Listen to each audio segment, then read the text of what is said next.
Let's find the value of x in this Sedic equation. The cube root of x, the cube root of x times the root of x equals to 4. Don't forget, this root of x is under the cube root. So before we can be able to tackle this square root, we need to clear the cube root. And how do we clear that? By finding the cube of both sides.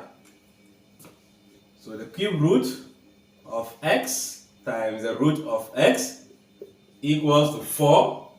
So we find the cube of both sides, meaning the cube root of x times the root of x all to the power 3 equals to 4 to the power 3. So in this case, this can easily cancel the cube root. Then we are left with only x times the root of x equals to 4 times 4 times 4. That will give us 64. Then what do? We need also to get rid of the square root. Don't forget, this x is multiplying the square root. So if I square both sides, the x as rational will also be squared. Meaning into bracket x, the root of x all square equals to 64 squared. So we can see this will affect this as square root of x, the square of x times the square root will also cancel this, since the square is affecting the two terms in the bracket. That will give us only x equals to 4096. That is 64 times 64. But what are we looking for? We are looking for x, and the x is multiplied. Power of 2 times power of 1. That gives us a power of 3.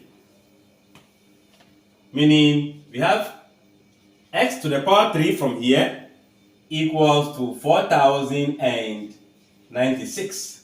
So you remember we are able to clear the square root, the cube root, using the cube. And the cube is here. So we can also clear the cube using the cube root. Meaning finding the cube root of both sides, 4096. This will cancel this, leaving us x. Then 16 times 16 times 16 give rise to 4096. So this gives us 16. Therefore, the value of x is just what? 16. When you put 16 here, you get 4. If you put 16 here, so 16 times 4, that will be 64. The cube root of 64 will give us 4. Alright, thanks for watching. Bye.